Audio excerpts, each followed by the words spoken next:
செய்வதற்கு அவர்கள் காரணமாக தேவதாஸ் அவர்கள் இந்த கல்வி செயல்பாட்டுக்கு முக்கியத்துவம் கொடுப்பதை விட எனக்கு மிக்க மகிழ்ச்சி. ஏனைய சமூகங்களுக்கு நிகராக சனசமூக நிலையங்களும் அமைக்கின்றன. இந்த சனசமூக நிலையங்களை பற்றி நான் எடுக்கின்ற போது எனக்கு தோமஸ் அல்வா எடிசனுடைய பெயர் தான் ஞாபகத்துக்கு வருகிறது. எங்களை மின்னொளியிலே வெளியிட வைத்தவர் தோமஸ் அல்வா எடிசன் என்ற பெரிய விஞ்ஞானி. அந்த விஞ்ஞானி பாடசாலையிலே கல்வி கற்ற காலத்திலே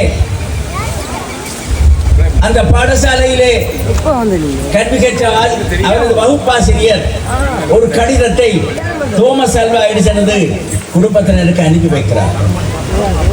அந்த கடிதத்திலே என்ன இருந்தது என்று சொன்னால், உங்களுடைய மகன் மூளை வளர்ச்சி குறைந்தவராக இருக்கின்றார்.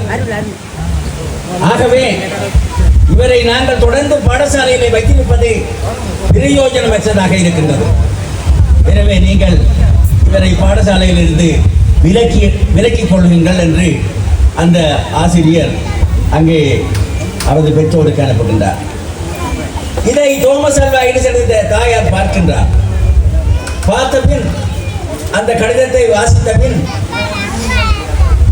தம்பி மகனுக்கு சொல்கின்றார், தம்பி நீ பாடசாலைக்கு செல்ல வேண்டாம், அங்கே உள்ள செயல்பாடுகள் எல்லாம் நீ சிறப்பாக இருக்கிறாய் என்று உனது ஆசிரியர் கடிதம் அனுப்பி இருக்கிறார்.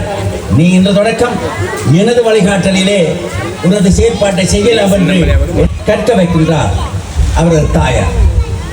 எனவே நூலகங்களை அவர் பயன்படுத்துகின்றார்.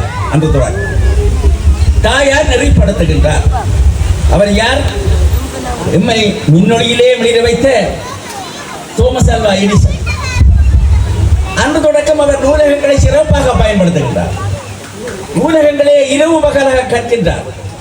சில நாள்களிலே அந்த நூலகரை அவர் மன்றாட்டமாக கேட்பதென்று, நான் இன்று இரவு இந்த நூலகத்துக்குள்ளே வாசிக்கப் போகின்றேன், எனக்கு அனுமதி தருவீர்களா? அதற்கு அவர் அனுமதிக்கிறார். அவரை சில இரவுகளிலே அந்த நூலகங்களுக்குள்ளே வைத்து பூட்டிவிட்டு அவர் சென்று விடுவார். இவ்வாறு சிறப்பாக கற்றவர் யார் என்று சொன்னார், பாடசாலை ஆசிரியர் மூளை வளர்ச்சி குறைந்தவர் என்று சொன்ன ஒரு விஞ்ஞானி தோமஸ் அல்வா எடிசன். இதிலிருந்து நாம் என்னத்தை கற்றுக்கொள்ள வேண்டும் என்றால், பெற்றோராகிய நீங்கள் உங்கள் பிள்ளைகளை வழிகாட்டுவதிலே மிக முக்கியமானவர்களாக இருக்கின்றீர்கள். சில வேளைகளிலே வேலைப்பளு காரணமாகவோ சரியான புரிந்துணர்வு இல்லாத காரணமாகவோ பாடசாலையில் இருந்து கூட உங்களது பிள்ளைகள் விலக்கப்படலாம் அல்லது சிறப்பாக நடத்தப்படாமல் இருக்கலாம். ஆனால் அன்று தோமஸ் அல்வா எடிசனது அன்னையார் எந்த வகையிலே அந்த பிள்ளையை வழிபடுத்தினார், ஒரு விஞ்ஞானியாக்கினார். அதை நீங்கள் செய்ய வேண்டும். நிச்சயமாக ஒவ்வொருவரும் ஒவ்வொரு